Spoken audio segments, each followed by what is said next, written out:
Não há processo de transformação das organizações em 3 anos, porque uma organização é aquilo que ela é depois de nós sairmos, depois dos líderes saírem. Portanto, aquilo que ficar a funcionar a seguir é a verdadeira transformação que aconteceu. Portanto, ter uns indicadores que melhoram no curto prazo e depois, quando eu saio, termina, isso não é transformação nenhuma. Porque a transformação que acontece numa organização é aquela que passa de geração em geração e que ela perdura para lá do nosso tempo enquanto líderes.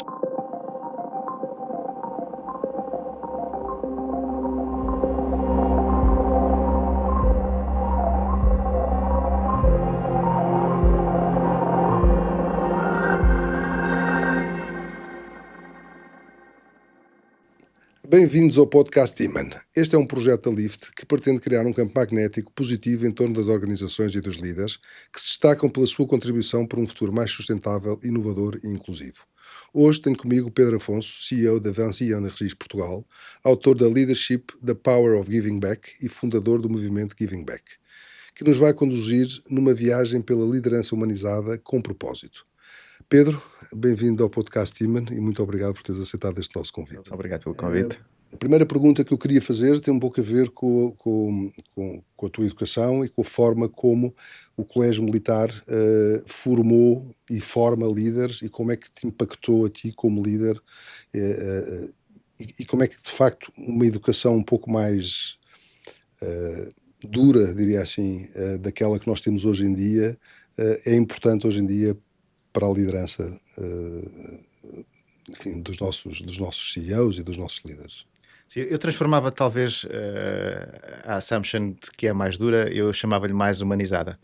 Porque aquilo que é uma característica específica da formação no colégio é a vivência em comunidade, a vivência numa camarata, entre camaradas, em que o espírito de lealdade, o espírito de olhar pelo outro, de ajudar o outro, é de facto muito, muito próximo. É um ambiente onde a ideia do coletivo sobre o individual ser mais importante, e por isso nós servimos algo que é um todo, que é um coletivo, é um grupo, tanto que o lema do colégio é um por todos e todos por um. O lema dos três mosqueteiros, não é? Diria assim. É o lema do colégio militar. Sim. E, aliás, o lema é servir e depois um por todos e todos por um é de facto aquilo que nos une enquanto camaradas. Servir no sentido em que servimos alguém, servimos uma causa, servimos a organização onde trabalhamos e por isso vestimos a camisola. Mas há esta percepção pública exterior de que de facto é um ensino mais duro.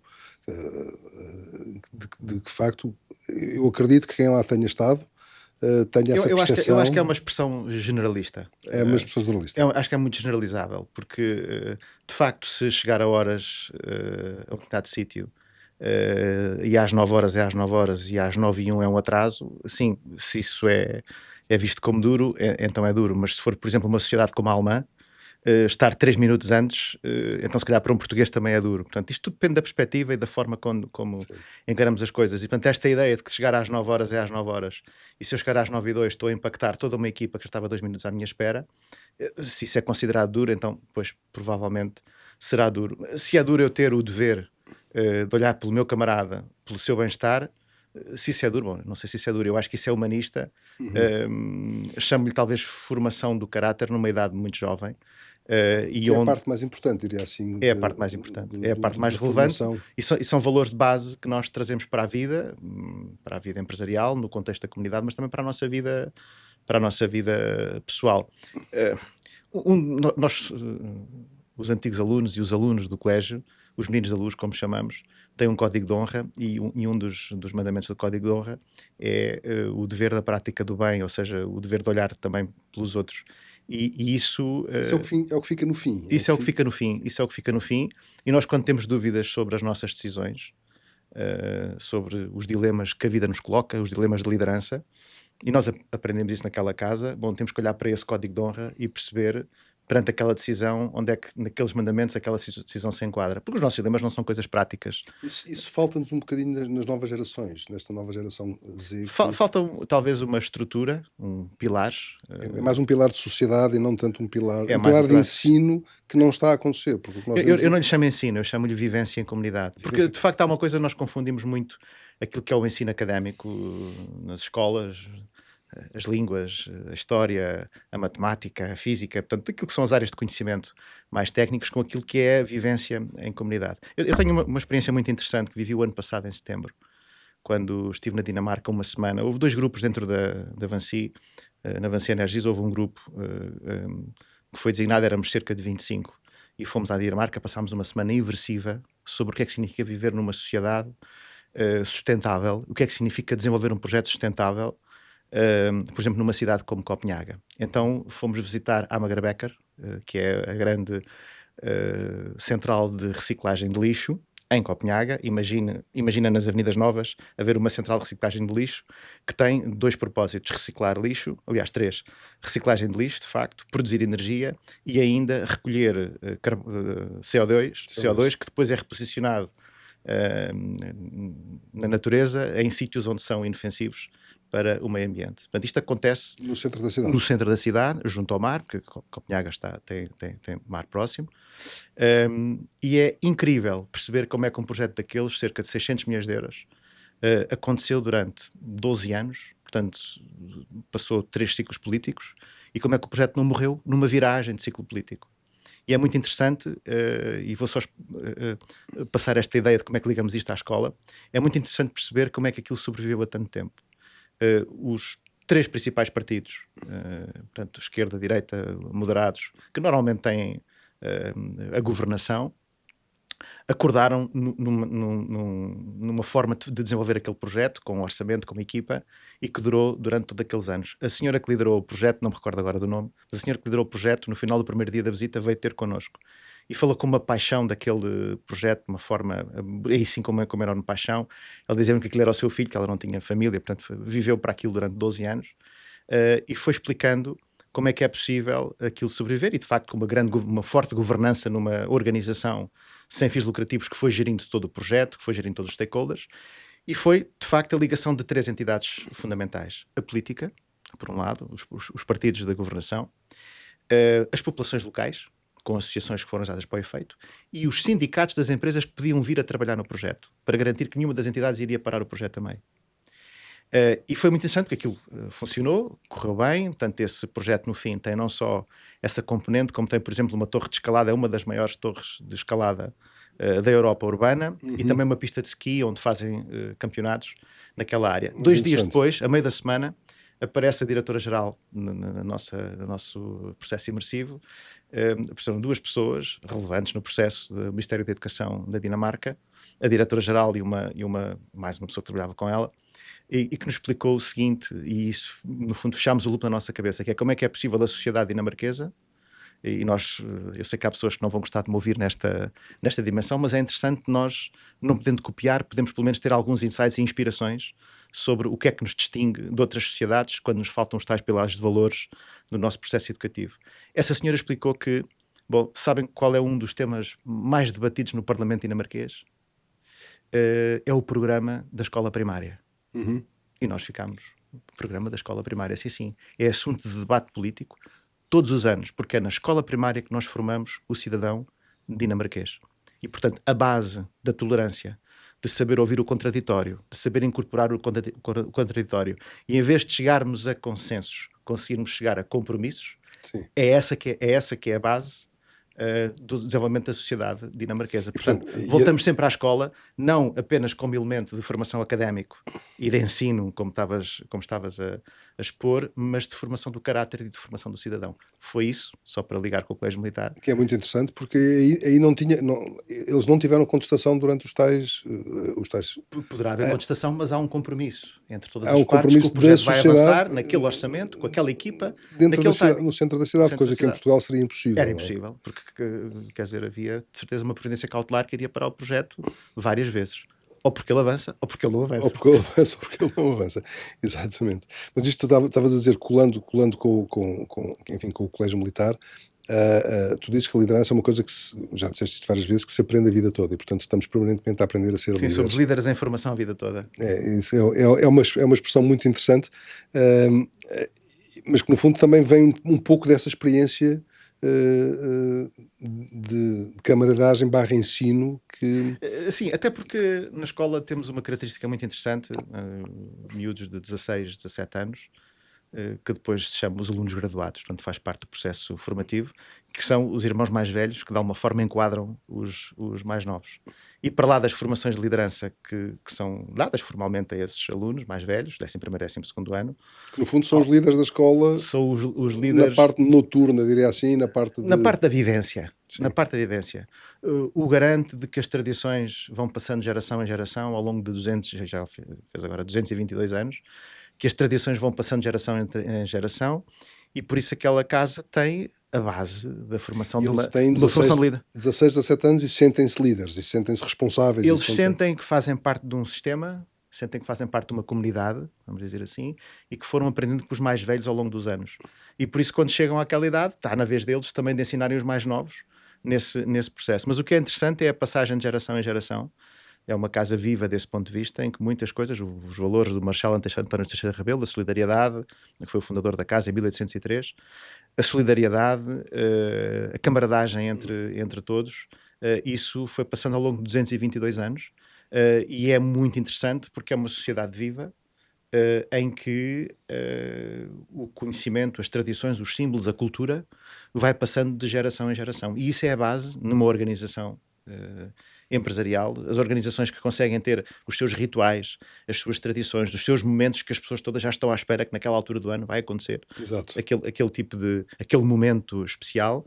Portanto, tudo isso nos é ensinado desde pequeninos, em jovens, e por isso, dos 10 aos 18 anos, para quem esteve lá toda a adolescência, como foi o meu caso, aquilo de facto tem o peso de uma vida entre nós. Eu costumo dizer que aquilo não é bem uma escola, é uma comunidade que depois continua para lá da escola. Nós somos meninos da luz O resto da vida. o resto da vida. E ao Pedro, Os valores são os mesmos e a camaradagem que nos é assim. E no nosso contexto, quando somos colocados à prova na sociedade, muitos destes valores que vivemos, era isso que eu ia perguntar. Quais são aqueles valores que são importantes e que para ti são inegociáveis? Isto é, Sim. tem mesmo que acontecer, tem mesmo que Para mim existir. há três talvez fundamentais. O coletivo sobre o individual. Portanto, eu quando estou a liderar um grupo empresarial, eu estou, antes de mais, a defender o todo, completo, com os seus vários stakeholders, e eu não sou só apenas mais um elemento. No processo sou o garante de que o todo está vivo e que... Isso é das coisas mais relevantes que eu já ouvi nestas entrevistas, porque tipicamente o que nós vemos na sociedade é o CEO individualista e não o CEO que do todo. olha para o todo sobre o individual, não é? Isso, sempre. Portanto, o todo sobre o individual, e por isso o conforto de todos. E tenho algumas histórias concretas que depois posso partilhar contigo. Uma delas até aconteceu em 2015. O segundo, já agora, só para não perder o fio. Depois ainda vamos ao terceiro. O fio condutor. O segundo é talvez a solidariedade dentro de uma equipa, dentro de uma. Se quiser estar um pouco ligada com o tema do giving back e de nós darmos de volta, de alguma forma, partilharmos efetivamente aquilo que é o sucesso, com as várias definições de sucesso que existem numa equipa, de alguma forma. Portanto, os líderes assumem os insucessos e os sucessos são partilhados com a equipa. Este conceito muito, muito, muito claro. E o terceiro é a existência de um todo, de um coletivo reputacional, como tu bem chamas em todos os teus, É verdade, os teus trabalhos, em que nós passamos a vida toda a construir reputação e em muito pouco tempo, em muitos poucos segundos, nós podemos destruí-la, às vezes com uma decisão mal tomada. Por isso, a outra coisa que tiro para este terceiro ponto é que as decisões que nós temos, que são decisões de dilemas, não aquelas simples, porque aquelas simples nós tomamos essas decisões às vezes em formato automático, mas aquelas que não têm automatismos nas nossas decisões, aquelas que são mais complexas, que têm a ver com os outros, que têm a ver com outros e com os outros, essas decisões que às vezes configuram-se como dilemas na nossa cabeça, que nós levamos os temas para casa, partilhamos com a família, vamos dormir com esses problemas, levantamos de manhã, não temos uma solução, dormimos a segunda noite sobre os problemas. Esses dilemas, nós temos de ter um sítio, uma estrutura, um pilar, onde vamos buscar inspiração para tomar a decisão. E essa decisão tem que ser com base nos valores. No caso do colégio, nós tínhamos o tal código de honra, e no caso de uma organização que não tenha valores claros, que não tenha pilares de decisões claras, é melhor que os encontre e que encontre esse seu propósito. Nós na Avanci temos essa matriz clara. Eu costumo dar este exemplo imensas vezes, mas vou continuar a dar até enquanto a voz não me doer, que é sempre, eu quando cheguei ao grupo em 2017, É interessante que fique também no teu podcast, tem ficado noutros contextos, mas eu lembro-me bem quando cheguei ao grupo, e agora acho que o momento atual carece de revermos essa decisão que aconteceu em 2017. Eu tinha chegado em janeiro de 2017, lembro da aquisição que aconteceu, que te recordas, e em março houve uma decisão que foi tomada pelo grupo, pelo nosso presidente global, o senhor Xavier Huillard, que está agora a passar a chairman, porque há uma outra pessoa que já é agora desde abril o CEO do grupo, mas lembro-me de uma decisão que foi tomada a respeito de um projeto muito estratégico para o mundo, que era a administração americana da altura, que já agora é a mesma de agora, que queria construir, não sei se te lembras, um muro entre os Estados Unidos e o México. Perfeitamente, que nunca construiu, não é? Isso, exatamente. E nós temos um braço de construção muito grande, de alguns bi nos Estados Unidos, e é um mercado onde nos queremos desenvolver. Quando fomos convocados para responder a uma proposta para fazer esse projeto, a resposta a essa convocação foi pública, e o senhor Javier Villar meteu isso em todos os mídias no mundo inteiro, que é: nós não vamos construir esse muro, porque nós construímos pontes, não construímos muros que sejam desalinhados dos nossos propósitos e dos nossos valores. Por isso, projetos que estão desalinhados dos nossos valores, nós dizemos que não, e aquilo que eu aprendi na altura é que entre os resultados e o valor do presente e os valores de sempre, nós decidimos sempre com os valores de sempre. Por isso, de alguma forma, estás a ver que começaste pelo colégio militar, mas quando o nosso espaço natural de escolhas é feito em cima dos valores certos, é a zona onde eu me sinto bem, claro, é a zona que eu escolho estar. Transporta os valores da tua educação, transporta os valores para este novo modelo. É claro que agora os dilemas são outros, as decisões a tomar são outras, mas a base dos valores entre os resultados de agora e os valores de sempre é clara. E tu também costumas dizer que o líder é quem cria contextos. Não é o líder que operacionaliza as coisas, mas cria o contexto para que isso seja possível. Operacionalizará algumas coisas, mas é bom que uma grande parte das operações do dia-a-dia sejam decididas pelos trabalhadores, pelas pessoas, pela gestão intermédia, pelos vários níveis da organização. Nós em Portugal somos 2.300 pessoas, portanto, como podes imaginar, há uma organização, há uma estrutura, e por isso um dos nossos grandes trabalhos, se quiseres, uma das minhas grandes preocupações, é garantir que nós desenvolvemos o pipe de líderes dos próximos anos, quer do presente, naturalmente, a trabalhar e a operar no nosso contexto, com esta matriz, de alguma forma, no nosso framework, mas também na identificação de pessoas dos próximos anos, porque isso é essencial para o crescimento do grupo. Portanto, no fundo, criar lideranças intermédias que possam ir subindo dentro da estrutura e que possam vir a assumir papéis... Que nós possamos desenvolver e, claro, que possam crescer connosco. E como é que se lida entre aquilo que é a tolerância e aquilo que é algumas das más práticas que às vezes acontecem nas empresas e que nós não estamos preparados para elas quando elas acontecem, não é? Portanto, há aqui uma exigência grande nas empresas e às vezes temos que ter tolerância para o erro, temos que ter tolerância para algumas situações que são menos claras e que acontecem nas organizações. Como é que esse equilíbrio se... Olha, essa pergunta é muito interessante, porque a resposta mais fácil seria dar-te 2 ou 3 histórias. Olha, aqui resolvi assim, aquilo... Eu acho que a resposta mais honesta é dizer que não sei. Porque nós procuramos todos esse equilíbrio da tolerância e da velocidade. Eu posso contar uma história, talvez seja elucidativa disto, que é as equipas, as pessoas que reportavam a mim há uns anos atrás, aqueles... Olha, feedback, então diz-me lá como é que está a correr comigo e tal, se as coisas estão a correr bem, se não está, feedback bottom-up. E havia uma coisa invariável que as pessoas diziam que eu tentava ser demasiado rápido e tentava imprimir essa rapidez, ou seja, a velocidade do pensamento para as operações. Há uma tradução. Portanto, nós pensamos e queremos executar, e isso não acontece logo. Isso não acontece, isso é impossível. Talvez por juventude, por inexperiência, ou não Sim, sei. Há quem diga que quem não vai rápido e quem não parte alguma loiça não chega ao destino, não é? Mas repara, nós somos um grupo com mais de 200 anos. Portanto, já passou por guerras mundiais, guerras coloniais, nos vários países onde opera. É um grupo de grande longevidade. E essa cultura tem... E essa construção eu não sei se quando nós estamos a construir ativos para o longo prazo, se a melhor forma é partir. Não digo que aqui ou ali, em situações muito concretas, faça, mas isso por regra, por norma, por estrutura, por espinha dorsal, por estrutura dorsal, não sei se é, não sei se, tenho dúvidas que seja de facto o melhor caminho de chegar, partir e agora vou fazer de novo. Porque o tema de fundo é a longevidade das organizações vem da experiência acumulada das pessoas. E há um tempo biológico para as pessoas mudarem. Entre aquilo que está no PowerPoint e a vontade e a ambição que queremos ver executada. E aquilo que é a mudança efetiva que faz as pessoas mudarem o comportamento, há um tempo biológico para essa mudança. E esse tempo biológico às vezes não é acomodado nos tempos da gestão. Ok. Por isso eu não acredito, por exemplo, em projetos de transformação de uma empresa há 3 anos. Isso não existe. Portanto, eu posso mudar sistemas, posso mudar processos, posso mudar indicadores de performance, posso mudar a organização, mas a transformação da organização é aquela que perdura depois da liderança ou das lideranças que estavam com o enquadramento da transformação quando elas saírem.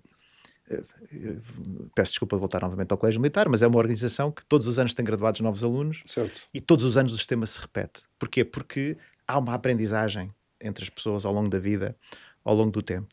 E essa ideia, que é uma ideia que pode chocar de alguma forma quem acha que mete um PowerPoint em cima de uma mesa de um conselho de administração ao fim de 3 anos tem resultados, isso não existe. Pode ter resultados de curto prazo, mas quando retirar o PowerPoint e retirar aqueles líderes, o sistema volta ao mesmo. Isso de alguma forma não castra um pouco a inovação, não castra um pouco a adaptação das empresas às novas realidades.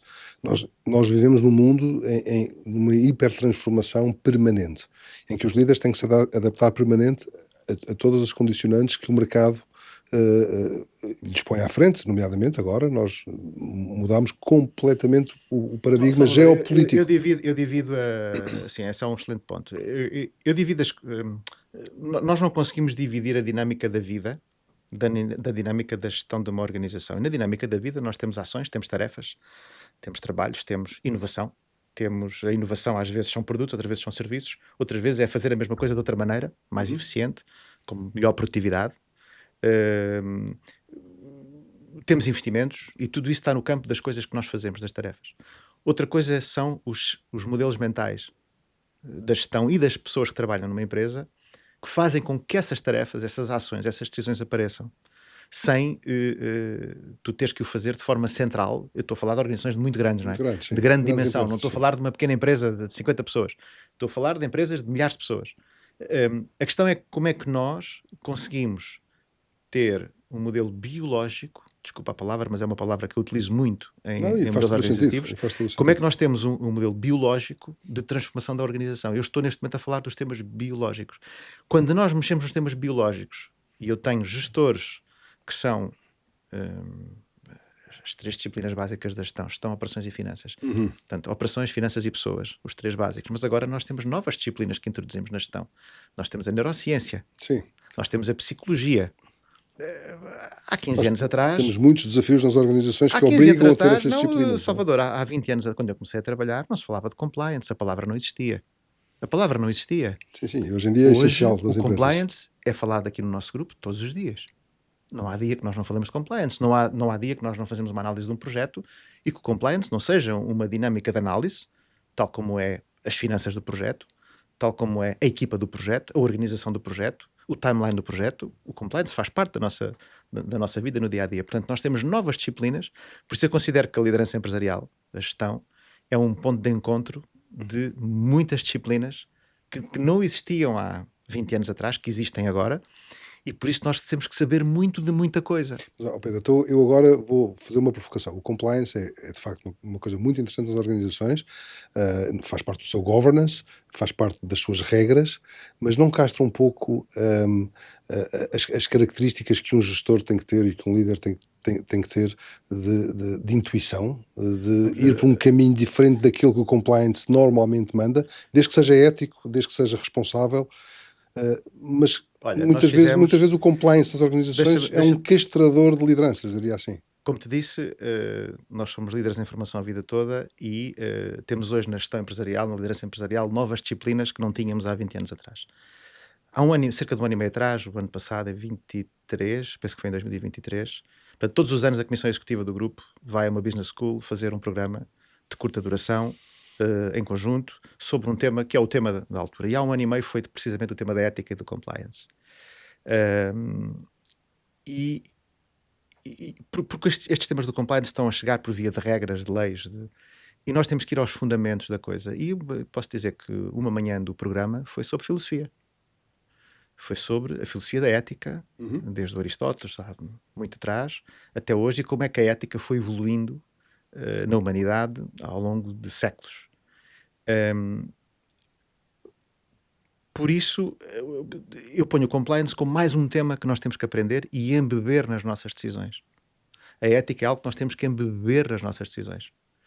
E há outros temas, como o tema da eu não tenho que ser neurocientista, eu não tenho que perceber neurociência. Eu tenho é que perceber que quando tenho uma pessoa à minha frente, aquela pessoa tem um contexto de vida que ela traz para o trabalho. Não há essa coisa da vida pessoal e da vida profissional. Sim, é a nossa vida. Há uma Nós vida. passamos a maior parte da vida no trabalho. Há uma vida. E se a pessoa tem uma profissão de perigo, se a pessoa tem uma profissão, por exemplo, se for um blue collar que tem risco de vida numa determinada tarefa, é bom que a liderança tenha consciência mínima sobre a vida daquela pessoa. Em que ponto da vida é que ela está? Está numa situação normal ou está numa situação de tensão alta? Porque no fundo, adaptar a biologia da pessoa. Eu tenho que conhecer as funções, pessoas. não é? Eu tenho que conhecer as pessoas. Isto não é uma questão de processos, não é uma questão de ter o catálogo, de ter o cadastro de cada um e agora vou consultar e o que é que faço com o algoritmo. Não funciona assim. Não funciona dessa forma. Portanto, esta também é uma disciplina nova, que talvez há 20 anos, talvez as regras básicas de liderança ou os nossos comportamentos básicos de liderança dissessem, não, tens que conhecer de facto todos, mas hoje isso é ainda mais relevante e ainda mais importante. Portanto, quando tocas no compliance, eu acho que é um tema e ética, nós temos que embeber isso nas nossas decisões do dia-a-dia. Este era um tema de há 20 anos atrás, se calhar era, mas não falávamos dele. Exato. Pronto, e agora falamos dele. Quando trazemos os temas da saúde mental para cima da mesa, temos que aprender sobre isso. Nós temos que partir do princípio, quando há uma área, uma disciplina nova, nós temos que aprender sobre ela. Não temos que ser especialistas. Temos que saber rodear daqueles que sabem do assunto. Mas nós temos que ter um conhecimento mínimo sobre os temas para termos consciência de como é que enquadramos isto sobre todos os outros temas que a organização já tem que fazer. Sim. Porque o que é que nós temos assistido? A Livre está a fazer 30 anos, já agora parabéns por isso. Obrigado. Eu fiz no ano passado 25 anos em 2024, 25 anos de carreira e estou no meu primeiro emprego. O contrato de trabalho foi passando. Portanto, houve várias aquisições no processo, pronto, mas de facto foi acontecendo dessa forma. E por isso não sou um bom exemplo quando perguntam se devo mudar de empresa ou não. Epá, eu fui sempre mudando de empresa sem mudar o vínculo, até os acionistas mudámos, mas pronto, foi um pouco essa a história. Mas o ponto fundamental é, nós vamos tendo novas disciplinas que vamos enquadrando, temos que aprender o mínimo sobre elas para percebermos como é que as integramos com as restantes que lá temos. Isto é cumulativo. Este é que é o meu ponto. Eu não vou desaprender. Se calhar eu desaprendo comportamentos para reaprender novos comportamentos. Que isso é a efetiva transformação de comportamentos. Mas as disciplinas de há 20 anos não desapareceram. Não desapareceram. Eu continuo a ter que ter cuidado com as finanças. Eu continuo a ter que ter cuidado com as dimensões de marca, com a reputação da empresa, com as operações, com a gestão de projetos. Portanto, tudo isso continua. Eu tenho novas. E portanto, eu tenho que saber mais coisas de muitas coisas. E estas novas têm muito a ver com reter talento, com atrair talento, com deixar as pessoas em casa, na sua própria casa, quando estão no emprego, não é? E, portanto, no fundo, isso também é um fator de atração. Isso é um fator de atração, mas aí... atração e retenção e de tranquilidade, ser um porto seguro para todas as pessoas que aqui trabalham. Sim, eu acho que as grandes empresas têm uma responsabilidade especial nesta sociedade, às vezes meio à deriva. Meio à deriva. Meio à deriva, sim, nesta sociedade meio à deriva. Têm aí um papel e os líderes empresariais têm que assumir a sua responsabilidade em pilares críticos. Nós temos que pensar, se pensarmos em Portugal, portanto somos 10 milhões, cerca de 5 milhões de população ativa. Nos 5 milhões de população ativa temos 1 milhão de pessoas. Já somos quase 11, já estamos quase nos 11. Pronto, quase 10 milhões e tal, 10 milhões e meio. Os imigrantes, mas são cerca de 5 milhões e meio de população ativa, cerca de 1 milhão, entre 900 mil a 1 milhão, que não trabalham em empresas, estão a trabalhar em organizações do Estado ou trabalham no Estado, e depois temos 4 milhões e meio de pessoas que são a população ativa que trabalham em empresas privadas. Portanto, os líderes empresariais têm uma responsabilidade sobre pelo menos 1/3 da vida de 80% da população ativa do país. É verdade. Pronto. E, portanto, isto parece aqui não estou a brincar com os números, são mesmo assim. Por isso, se nas várias dimensões da vida dessas pessoas nós pudermos fazer o melhor possível por elas, eu penso que esse é um ponto importante. Tocaste no início da tua intervenção sobre o tema do giving back. Era o Pronto, que eu ia como é perguntar agora. pronto, mas eu vou já ligar isto aqui. Sim. Porque Não só do giving back, como no movimento que foi criado. Como é que isso apareceu? Ao longo desta vida, não é, profissional, uma das coisas que eu fui percebendo é que as pessoas vão crescendo na vida, os executivos. Estou a falar especificamente para a minha classe. Portanto, foram crescendo na vida e nem sempre, portanto, se pudermos em evidência dois valores fundamentais, o egoísmo e o altruísmo, e eu não queria voltar outra vez ao colégio militar, nem ao coletivo e ao individual, mas estás equilibrado. Estás equilibrado. Pronto, se nós colocarmos de um lado o egoísmo, do outro lado o altruísmo, a tendência é que à medida, se quiséssemos fazer um gráfico, os executivos vão crescendo na vida e não é por essa razão que o altruísmo vai crescendo com eles. Isto na generalidade das pessoas. Eu assisti a isto a pessoas próximas, com quem trabalhava. Pronto, isto é um facto. E isto de alguma forma não fez muito sentido. E eu tive 2 ou 3 episódios, talvez, que foram sintomáticos disso. Houve um em particular em 2012. Nós tivemos um grande problema numa das nossas operações que pôs em causa a sustentabilidade da empresa que eu estava a gerir na altura. Pôs em causa a sustentabilidade da empresa naquela altura. E lembro-me bem que fizemos portanto, naquele ano algumas pessoas tiveram que sair. Portanto, foi um ano bastante duro, bastante difícil desse ponto de vista. E recordo-me que estava em causa, por causa de uma parte da empresa, estava em causa o bem-estar de todo o grupo. Portanto, imagina, em 400 pessoas, havia um problema numa operação que envolvia 50, mas nós estávamos a pôr em desequilíbrio as outras 350. Os números não são exatamente estes no detalhe, mas seria à volta disto. E eu recordo-me bem daquilo que fizemos na altura, que foi, nós acreditávamos que íamos fazer aquela recuperação, eu e a equipa de gestão que tínhamos na empresa, e fomos propor que fizéssemos uma coisa que foi, na altura, uma pirâmide de bónus invertida. Portanto, nós no topo ganhávamos menos, depois a seguir tinha um pequeno bónus, depois a base da pirâmide tinha 90%, e nós dissemos, olha, nós pagamos da nossa parte, só recebemos mais tarde, uns anos mais tarde, se de facto conseguimos resolver o problema até uma certa data. Fomos propor isso, foi aceito com algumas dúvidas, mas foi aceito. Lá está, foi com uma visão de longo prazo, não com uma visão de curto prazo, e 3 anos depois tínhamos tudo resolvido e as pessoas acabaram por todas ter a sua parte que lhe estava cabimentada. Isto não teve nada a ver com a pandemia, isto foi em 2012, portanto Foi muito antes aconteceu da pandemia, há muito tempo atrás, noutro ecossistema empresarial, não foi neste onde estou agora, e de facto correu bastante bem, mas isto para passar esta ideia de que o Simon Sinek costuma dizer, os líderes comem no final. É? Pronto, e nós, sem o ouvirmos, acabámos por fazer isso dentro deste espírito de que aqueles que estão connosco, nós temos que cuidar deles o melhor possível, e foi um bocadinho este espírito. E depois também neste grupo, no grupo Vancina, no tema do Giving Back. Isso foi um trigger para o Giving Back. Isto dá uma forma, e aprendi muito no grupo onde estou agora. Repararam que o Giving Back surge em 2019, com um livro que foi feito também com o professor António Castequeiro, o professor da Nova, a filosofia, portanto, trazendo a filosofia, a área de conhecimento aqui para dentro, a mestrina Joana Carneiro e a neurocientista Luísa Lopes. E com eles os três aprendi imenso, e a ideia é como é que um líder empresarial podia aprender mais com a neurociência, com a filosofia e com uma mestrina, que tem desafios de liderança específicos. E então é muito interessante, talvez só 3 insights que tirei deles da altura e que tenho comigo presentes. Estás a ver que estou a falar aqui sem notas nenhumas. Sim. Pronto, o António Queiro dizia uma coisa que era, e isto pôs-me de facto a pensar, os reis na Grécia Antiga eram escolhidos pelo que sabiam dos humanos e não pelo que sabiam das matérias técnicas. E se tu reparares nas empresas, nós vamos sendo promovidos ao longo do tempo por aquilo que vamos fazendo e que vamos sabendo fazer bem na função anterior. Na função técnica, sim. Na função técnica. E não, porque o nosso primeiro trabalho é técnico, ou seja, o teu primeiro trabalho foi o quê? Foi ser jornalista. Foi ser jornalista e foi tudo aos muito técnico. Sim. Aos 20 e poucos anos, que é um trabalho onde vais aplicar conhecimento técnico, não é? Porque Exatamente. O jornalismo tem um código deontológico e tem um saber fazer específico, não é? Portanto, é um trabalho eminentemente técnico. Todos nós, de alguma forma, começámos um pouco por aí.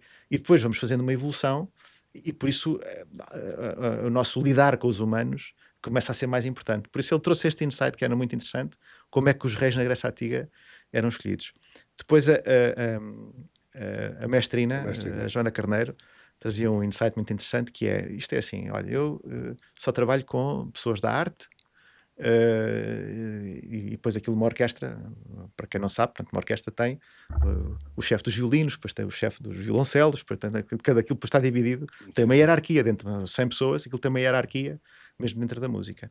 E então o que ela dizia é, nós fazemos os treinos todos isoladamente, cada um na sua casa, depois fazemos 4 ensaios, 4 ou 5 ensaios todos juntos, e há algum espaço de critério nos ensaios, mas é assim, no dia de entregar a peça, há um líder, e aquilo acontece na minha pauta e na minha batuta. E isto é a forma de entregar a arte às pessoas de forma mais bonita.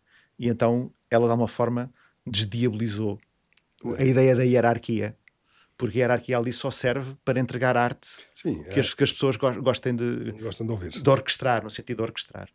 E a Luísa Lopes trouxe uma coisa muito interessante que liga muito com isto da aprendizagem dos líderes em formação. Acho que a inspiração dos líderes em formação, e foi uma frase que eu fui dizendo nos últimos anos, ao longo da vida, vem muito daqui, que ela diz que aquele ditado popular que burro velho não aprende línguas, isso é mentira científica. Isso é uma mentira científica, completa. Por isso é que há pessoas a aprender línguas aos 60 anos e aos 70. Pronto.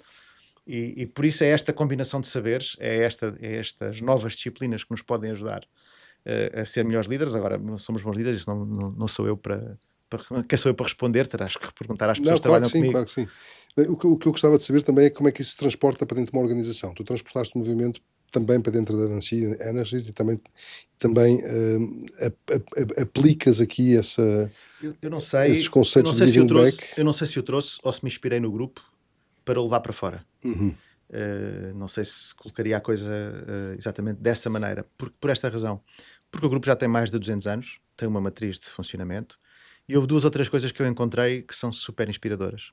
Desde logo a partilha do capital com as pessoas, que é, se quiseres, do ponto de vista de give back ou de partilha de sucesso, é a coisa mais difícil que uma empresa pode ter, que é a partilha de ações, partilha de capital com os trabalhadores. Mas envolve-os imenso. Portanto, todos os trabalhadores no nosso grupo, de qualquer empresa, no nosso grupo, têm acesso a ser acionistas do grupo de forma bastante interessante e, de facto, o maior acionista do grupo são os trabalhadores, com 10%. Portanto, o maior fundo, o maior acionista sem ser os trabalhadores é um fundo que não chega a 3% de ações, portanto o capital está completamente disperso e por isso os trabalhadores são mesmo o maior, com mais de 10% neste momento. E tem impacto na gestão? Repara, o grupo não tem nenhum acionista de referência na gestão. Portanto, toda a gestão do grupo, até ao topo, é profissional. E, portanto, não existe essa ideia de grupo familiar, gestão familiar, não. Toda a gestão é profissional. Sim, mas existem sempre acionistas de referência. Warren Buffett é acionista de referência de uma série de empresas e na prática, tem muita influência nas decisões que essas empresas tomam. Neste caso, os trabalhadores com 10% têm alguma influência? Temos uma representação na administração. Ok. Temos uma representação na administração. E temos uma eleição, essa sim democrática, pelos trabalhadores, de quem é que é. Portanto, as pessoas submetem-se. O ano passado penso que houve 6 colegas e houve 5, 6 colegas e houve um que foi eleito pelos trabalhadores. Isso é feito, tem um processo para esse efeito e é interessante como o processo funciona. Mas eu acho que o ponto importante é mais... nós costumamos dizer que o sucesso real é aquele que nós partilhamos, não é? Esse é que é o sucesso verdadeiro. E por isso a dimensão e a dinâmica de partilha de sucesso através do capital é de facto uma coisa que nos diferencia e que eu atribuo, é um dos fatores, não sendo o único, mas é um dos fatores importantes que faz com que a nossa taxa de retenção seja melhor do que a média do mercado. Seja significativa. Mas nós estamos aqui a falar de a empresa giving back ao seu talento, mas também transportar isso do seu talento giving back à sociedade. Portanto, isso transporta-se para dentro da organização. Já partilhei contigo aquela decisão, porque há coisas que até parecem decisões de negócio, mas que acabam por ser decisões sociais.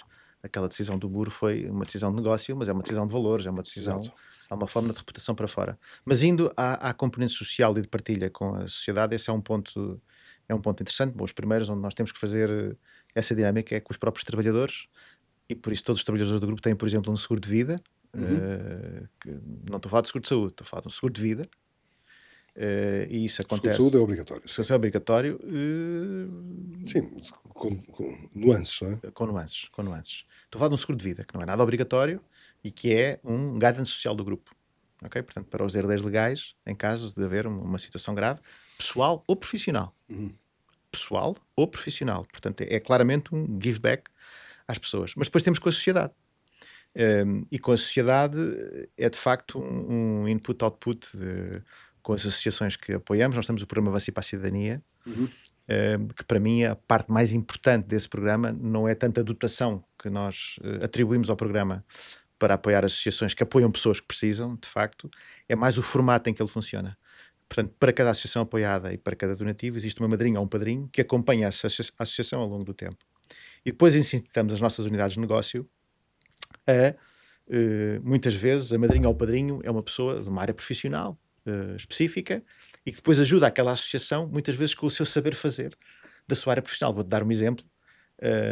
A Academia do Johnson tem uma pessoa da área de recrutamento de talento que está a ajudar a recrutar voluntários. Portanto, trabalha com eles nas redes sociais e isso é um tempo que ela dá àquela associação, aquela pessoa dá àquela associação para os ajudar a recrutar voluntários. Portanto, é este tipo de caso de ajudas em cima dos donativos que nós damos à sociedade. Isto faz uma diferença brutal. Eu recordo, por exemplo, a nossa diretora jurídica, há uns anos atrás, com uma associação que era a Semear, ela fazia de advogada da Semear, porque eles não tinham suporte jurídico, e portanto é o seu saber profissional. E depois há pessoas que fazem coisas fantásticas, mesmo que não seja da sua área profissional, ajudam-nos simplesmente a pensar, porque estas associações são comunidades de negócio, gerem-se quase comunidades de negócio. Mas então como é que eu, com meios parcos, não é? Porque temos poucos meios, poucos recursos, como é que eu consigo gerir melhor, como é que eu consigo, se calhar até criar ideias de acrescentar valor à sociedade e até ter algum income por isso e com isso ajudar melhor os outros. Portanto, esta envolvência, este engagement das pessoas com as associações é de facto um fator diferenciador que traz para dentro da organização uma cultura social e uma cultura de give back aos outros. Por isso, quando tu perguntas, então, mas como é que traz isso para dentro da Avanci Energies? Eu não sei se trouxe isso para dentro da Avanci Energies, foi a Avanci Energies que me ensinou isso, e eu de alguma forma tento levar isso para outras implementar e manter para outros locais. Uma das coisas que funcionou muito bem foi o facto de existir um livro, e eu recordo-me quando lançámos toda essa iniciativa, houve várias empresas, mesmo concorrentes, que pediram a apresentação do livro e com isso compraram um livro. O livro tinha lá dentro integrado um donativo para o Banco Alimentar contra a Fome. Portanto, juntámos alguns milhares de euros que depois doámos nesse processo. E há empresas que hoje têm iniciativas destas e, portanto, o prazer, ou se quiseres o orgulho, é ver que há organizações que os seus acionistas, a sua gestão, também de alguma forma está a perpetuar isso. E eu acho que se fosse hoje definir, por exemplo, quais são o valor base do líder moderno, é o dever de giving back, não é? De alguma forma. Era isso que eu te ia perguntar. Em Portugal há muita carência de liderança e com isto estamos quase no fim da nossa entrevista. Queria te perguntar o que é que falta aos líderes portugueses? O que é que de facto, que recomendações é que tu darias, não só aos líderes que hoje em dia estão no ativo, como aqueles que daqui a 10, 20 anos, desta geração nova, mais descomprometida, diria assim, que conselhos é que tu lhes darias para que eles se possam tornar bons líderes? Os que cá estão e os que vêm a seguir. Olha, eu não sei se sou pessoa boa para dar conselhos ou o que seja, mas... Todos nós temos opiniões e todos nós somos bons e Pedro tenho a garantia que tu vais dar um ótimo conselho. Pronto, julgarás, mas... deixa-me pôr especificamente para a gestão portuguesa. Eu escrevi uma vez uma coisa que é este tema da solidariedade e como é que isso se faz. Eu tenho que ligar isto a um tema económico, eu não tenho como não ligar. Força, não há a doença da economia portuguesa é a produtividade e a criação de valor. Pronto, isso está dito por vários economistas, não é preciso um gestor para dizer isso. Esse diagnóstico está feito. Está diagnóstico mais que feito. E por isso eu consigo interpretar daqui, até quando quem analisa contas de empresas, o lucro é talvez dos indicadores mais solidários que existe. Portanto, uma empresa com lucro é uma empresa muito mais solidária do que uma empresa sem lucro. Porque uma empresa com lucro, para ter lucro, tem que se afirmar no mercado como uma empresa que cria valor, e não há empresas que criem valor sem terem pessoas de valor. As pessoas de valor ganham mais. E só por essa dimensão já tens uma componente de solidariedade, partilha com os outros, com a sociedade, por essa via. A segunda coisa é que uma empresa com mais lucro paga mais impostos. Portanto, são círculos virtuosos Por e isso não é um círculo viciosos. virtuoso, portanto, pagando mais impostos, dá melhores condições ao Estado de encontrar melhores soluções, aquelas que precisam de financiamento que sejam financiadas, ou que se precisam de encontrar soluções com pessoas competentes, coisa que nem sempre acontece, para resolver problemas das pessoas. Uma empresa com lucro também pode decidir, por exemplo, ser mais solidária, como esta, Que é o normal, que que é o é o normal normal, que aconteça. que é o normal que aconteça. E portanto, tudo isto é um tema que, se nós nos focarmos e abraçarmos esta causa de alguma forma juntos, mas cada um na sua empresa, mas também a trabalhar juntos, eu penso que é um bom caminho de giving back com a sociedade e com o país, sobretudo. Depois há uma outra dimensão aqui, que é dizer assim, eu, para ter os melhores, eu tenho que ter alguma forma de partilha de valor extraordinária. E se quiseres aqui o giving back, para aqueles que são um bocadinho mais têm dúvidas sobre o tema do altruísmo, acham que o altruísmo se calhar não é um bom valor, mas então eu vou falar para os egoístas. Bom, portanto, é mais fácil assim, porque assim consigo apanhar todos os grupos. Portanto, falando para os egoístas, repara, eu, se tiver os melhores, se eu estiver a produzir bem, se tiver mais lucro, eu na prática, se não tiver uma lógica de servir o todo, mas servir só a mim, epá, também ganho com isso. Portanto, e agora estou a falar para os egoístas, de alguma forma. Portanto, não há nenhuma razão para não perseguirmos o lucro como um bom valor, como uma boa causa, e pensar que o lucro é o indicador mais solidário de todos que pode existir. Para a gestão portuguesa ainda... Que é uma questão interessante, não te esqueças que é uma questão interessante porque ideologicamente há quem não ache isso, não é? Há quem não ache que o lucro seja um bom Mas então é porque não sabe fazer contas. Não, não, Basta não olhar para sabe, as não contas de uma sabe. empresa e Claro que ver sim. para onde é que o dinheiro vai. Claro que sim, Portanto, até porque o lucro não é todo gasto, é reinvestido. não, mas eu sento-me à frente de um Excel com uma pessoa a explicar para onde é que o dinheiro ganho, para onde é que ele vai. E depois percebe-se que o acionista é quem recebe menos de toda a estrutura partilhada do E valor. mesmo o que recebe, a maior parte dele reinveste. Exatamente. Portanto, a maior estrutura de custos, tipicamente, de uma empresa moderna são os trabalhadores, são os custos com as pessoas, e aquilo que uma empresa paga com custos com as pessoas, em certos casos, mais metade vai para o Estado. Vai metade para o Estado. Portanto, quando eu pago bons salários, eu estou a ser solidário com o Estado. Que este é que é o ponto, este é um ponto fundamental. Mas tens uma outra coisa para a gestão portuguesa que é, eu costumo dizer, mas nós estudamos muitas empresas para as adquirir, portanto, as nossas várias marcas, fizemos 5 aquisições em 7 anos, nos últimos 7 anos, e uma das coisas que nós sentimos quando estamos, e há várias razões pelas quais as empresas, as pessoas, os acionistas, podem querer alienar os seus ativos, as suas empresas, mas nós encontramos muito este padrão de comportamento que é, uma boa parte das vezes eu prefiro ter 100% de uma coisa que funciona mal do que 10% de uma coisa que funciona muito bem. E até com maior valor absoluto, esses 10% valerem mais. E nós vemos isso na sociedade portuguesa. Nós vemos na sociedade portuguesa. Em toda E esse a é um linha. problema de cultura talvez alimentado por um valor outro, que não é bonito, talvez a inveja do vizinho, talvez a galinha do vizinho é melhor que a minha, e portanto talvez o receio de partilhar algo que é bom E perder graus de com liberdade, alguém, que eu acho que muitas vezes. e perder graus de liberdade. E a perda de graus de liberdade leva-nos a um problema de governança das empresas, que muitas vezes confundem-se os ativos pessoais com os ativos empresariais. Há uma grande confusão à volta disso, dentro desta ideia de que a empresa é uma coisa minha e, portanto, o lucro é todo meu, é o meu salário e pronto. E isto não é alavancador, não tem uma alavanca de criação de valor Na economia. exponencial. Até porque as grandes empresas pagam muito melhor do que as pequenas e médias. Exatamente. Exatamente. E portanto, eu diria que tudo isto é também, joga também a favor da ideia da diabolização das grandes empresas. Portanto, temos tudo condicionado. Nós somos os bad guys with a deep pocket sempre que se constrói uma grande empresa. Portanto, ninguém imagina que a Vinci Energies há 7 anos, em 2016, faturava em Portugal 60 milhões de euros. No ano passado ficou à volta dos 250, um pouco mais de 250. Este crescimento aconteceu por investimento em pessoas, por investimento em aquisições de empresas portuguesas, de empresas, que essa aquisição, esse investimento provoca de forma natural um treino dessa gestão para trabalhar no nosso modelo de gestão, provoca um segundo efeito que é mais meios para inovar e um terceiro efeito que é a internacionalização através da nossa rede. Claro. E portanto, estes três efeitos em combinados dão um investimento no país elevado, aquilo que se chama um investimento direto estrangeiro, que é o nosso caso, com alavancagem de emprego muito qualificada a partir de cá e Exportando com esse- conhecimento que é exportado. Portanto, a eu partir de cá. deduzo então que o teu grande conselho é que os empresários portugueses sejam mais ambiciosos, que E que saibam ligar em rede. percam graus de liberdade para poderem estar em que melhores saibam ligar em empresas rede. e que saibam ligar em rede. Um grande grupo, um gestor num grande grupo não faz aquilo que quer. Faz aquilo que pode, dentro do contexto da sua matriz de gestão e da sua matriz de liderança, dentro dos valores que regem um grande grupo, e esse é o ponto importante. O ponto dos valores. Pedro, agradeço-te imenso este tempo que tiveste connosco, acho que foi excepcional. Estaríamos aqui a falar mais de 2 horas, mas infelizmente não conseguimos ter esse tempo disponível. Mas agradeço-te imenso a tua disponibilidade e agradeço imenso à Vancina Riz ter aceito este nosso convite. Muito obrigado e mais uma vez parabéns pelos 30 anos da Lift. Obrigado, Pedro.